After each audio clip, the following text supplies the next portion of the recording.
Hello, American Literature students, Fall 2023. We're here today to talk about Phillis Wheatley's On Being Brought from Africa to America. Thank you for the wonderful questions that you sent in, and in a moment I'm just going to work through them. But let me tell you first where I am and why I'm here. I am on the porch and at the front door of a home that later was owned by President Martin Van Buren, and that's why it's a National Historic Site.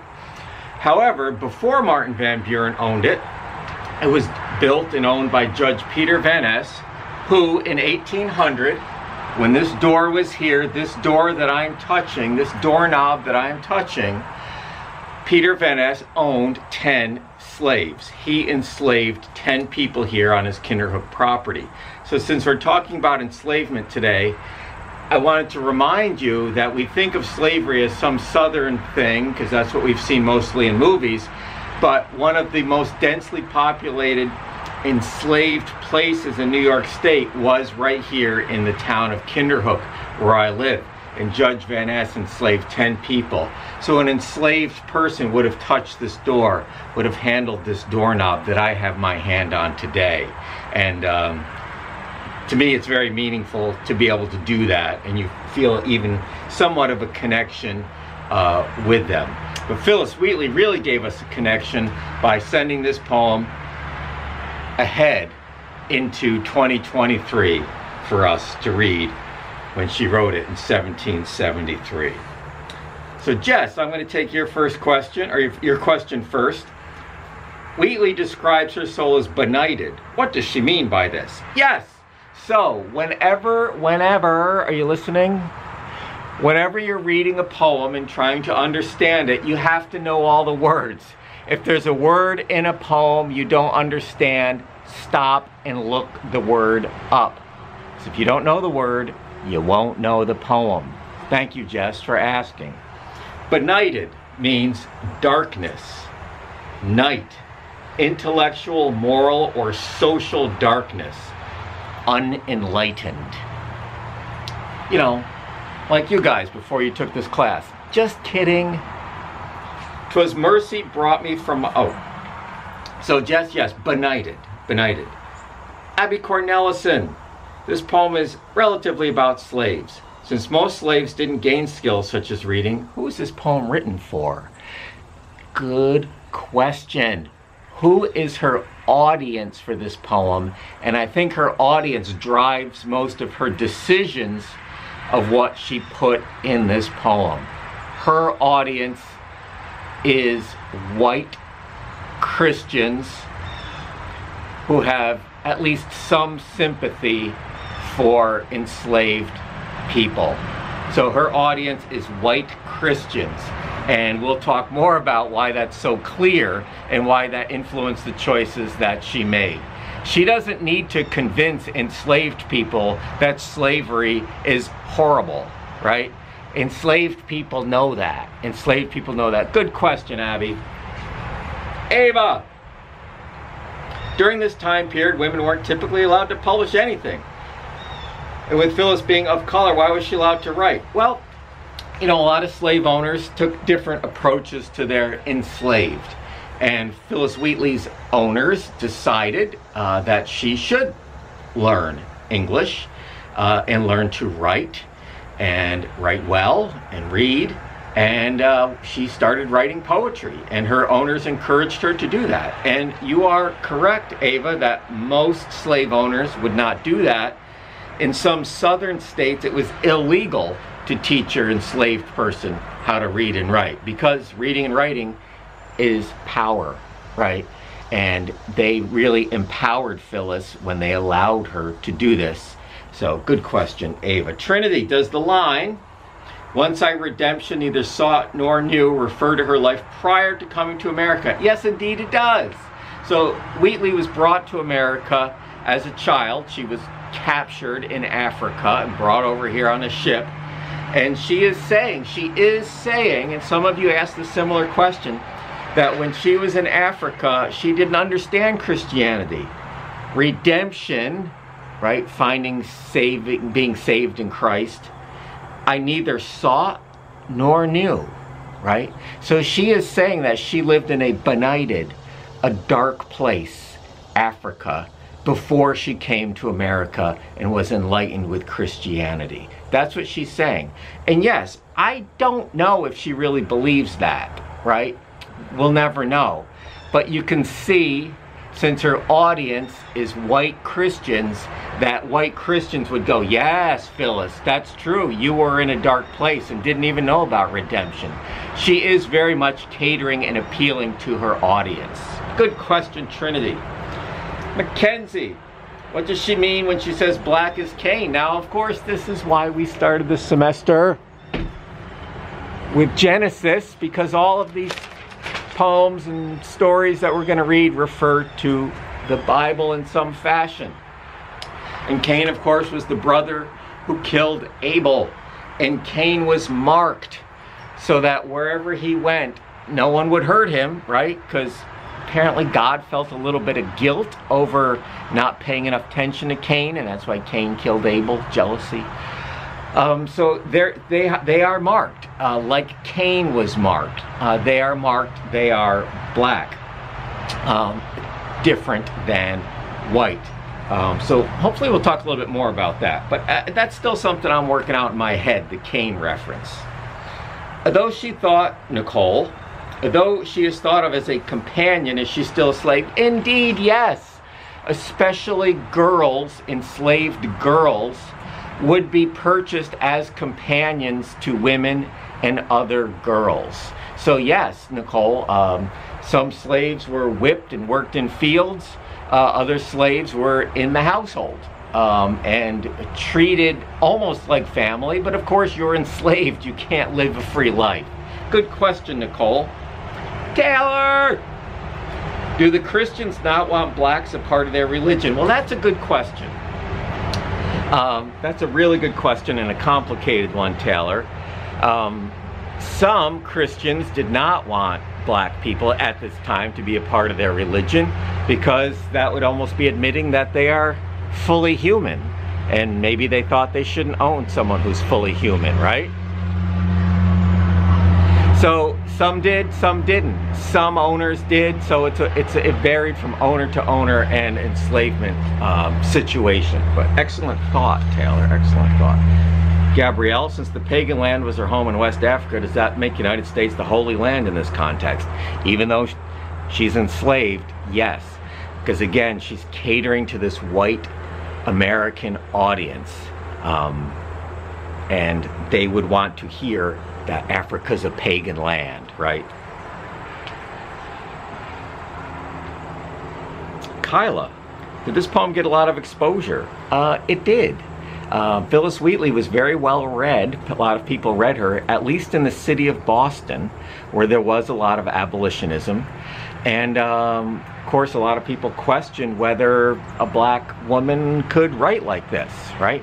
Even in the couple hundred of years since, some people have questioned that. And that question is just flat out disgusting. Not your question, Kyla. You know, wondering whether a black person could write like this. No, your question's great, Kyla. Nadia. Yeah. Well, she was brought to America to be enslaved, Nadia. And yes, so Nadia's questions. Nadia, she was brought to America to be enslaved, and she seems very happy about it because she discovered Christianity, right? And she no longer lives in that darkened state. So again, she's really cutting a fine line here. This is a very sophisticated argument that Wheatley's making, that yes, I came from a dark place to a bright place. And you know what, bright place? You've taught me as a Christian that we should treat each other as equals. So she sort of has to put her past down to celebrate the present. Again, all, I think, catering to this white audience. Jay. The author uses pagan land, and I'm taking it to do with Africa. Yes, why does the author use this specifically? Yes, Jay. Because paganism, as you know, is not the worship of, say, one god in the sky. Pagans, well, you know, just to keep it simple, worship trees, worship nature. I think it's great myself. So yeah, pagan would be a put down, and in Africa they worship things much differently. So yes, excellent. Yes, pagan is something that especially New England Christians would have looked down upon, and we'll see that later in a Hawthorne story. Thanks, Jay. Justine, oh wait, Patricia. Yes, who specifically said their color is a diabolic dye? So it's kind of the ubiquitous they, okay? So one of the lines of the poem, their color is a diabolic dye. People in general, no one specific, Patricia. Very good question though, very good question. Was she being passive aggressive, Patricia?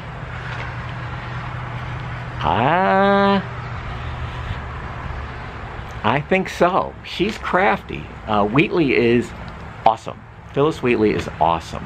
And I think she is being passive aggressive. I agree with all of you that Christianity is great. Guess what? You shouldn't be enslaving people if you're Christians. Well asked, Patricia. Justine. Yes, they're diabolic dye. So Justine, you asked the Cain question. Good one, good one. Rita. Why does Phyllis Wheatley think it's mercy to be brought from Africa to America? We talked about that. Excellent. Does her religious personality does not see any terror? Yeah, she's sort of using her religious personality to promote herself as being equal, and therefore there is an anti-slavery sentiment here. Now, she's not exactly saying here that she shouldn't be enslaved. That might be too much, right, to ask or to mention in a poem. She doesn't want to turn her readers off with the demand for freedom. But Rita, you're onto something. She's certainly taking the reader right up to that point and saying, we're going to be in heaven with you. We're Christians. And then the reader can take the next step and say, well, how about that? Maybe we shouldn't be enslaving people. That was not a Boston accent, I'm sorry. Last but not least, Chloe. Conveniently asking about the last line. Thank you, Chloe. When Wheatley, you said they, when Wheatley refers to the angelic train, it sounds like they're dying. Well, we do all die. Does Wheatley mean that they are becoming happy with the new life they're about to live? Yes, all are equal in heaven. They're all on the angelic train, right? So why are some of you owning other people? So excellent questions. You all got to the heart of the poem, and I'm just going to work through it here. I already covered a lot of it, but I'm going kind of fast because I'm all hepped up this morning. So I'm just going to slowly work through the poem for you. On being brought from Africa to America. Well, yeah, that's what it's about. 'Twas mercy brought me from my pagan land. So she's saying, yes, I came from this dark place. And it was merciful. People were good to me by kidnapping me and bringing me to this country. Taught my benighted soul to understand that there's a God and there's a Savior too. Jesus saves, and she's saying, I was saved. I was saved. Once I redemption neither sought nor knew. Some people view our sable race. A sable is valued for its fur, its black fur. She's making an animal reference because a lot of people viewed black people at this time as animals to be owned like you would own a horse, like you could sell a horse. And so she is definitely drawing a connection between viewing animals one way and viewing enslaved people that same very way. Their color is a diabolic dye. Diabolic is devilish, right? And these are quotes. Again, someone asked about that and who is saying that. She's speaking about, in general, the white people's view of black people. Remember, Christians, she's reminding her reader, you're a Christian, don't forget. Negroes, black as Cain, the bad brother, protected by God, right? Just like she's, I got it, I got the Cain thing. Protected by God, she's saying, you know what, even though I am marked, I am black, I am protected by God, as well. God protects all of us, even people like Cain who killed his brother. May be refined. Now I like that word. I like that word here, right? Refined means made free from impurity, right? If you're a refined person, all of your bad characteristics have been taken away, right? So refined. And she's saying, I was refined. I was distilled, and the best parts of me have come out thanks to being brought to America. And I will join the angelic train. So Wheatley, you genius. She's appealing to white Christian values. She sort of has to acknowledge that the slave trade saved her from a dark world, but yet she turns that and says, it did save me. Now I am like all of you. I am Christian like you. And then the next step she's hoping the reader takes in his or her mind is, hey, how can we be enslaving these people? So, well done, Phyllis Wheatley. Well done, American Lit students. I hope you got something out of this. And I'm going to make another video after this, but I'm kind of roasting here by the door that enslaved people would have passed through or touched and opened for the white people visiting. I'm going to move to the shade and talk a little bit more in general about diversity, equity, and inclusion.